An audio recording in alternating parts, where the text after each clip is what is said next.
An electromagnet is formed due to the magnetic effect of electric current.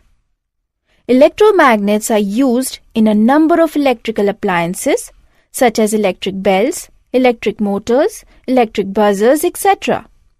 Let us understand the concept with the help of an example. Do you know how electric bell works? When the switch is pressed on, current flows into the electromagnet. It then attracts the iron rod towards itself, causing the hammer to strike the gong. At the same time, the armature loses contact with the screw and the current is switched off. This causes the electromagnet to lose its magnetism, and the armature springs back to its original position to close the circuit once again. Current flows again and the cycle repeats itself till the current is switched off. This way, the circuit in the bell gets closed and opens alternatively, and the hammer strikes the gong repeatedly to produce ringing sound.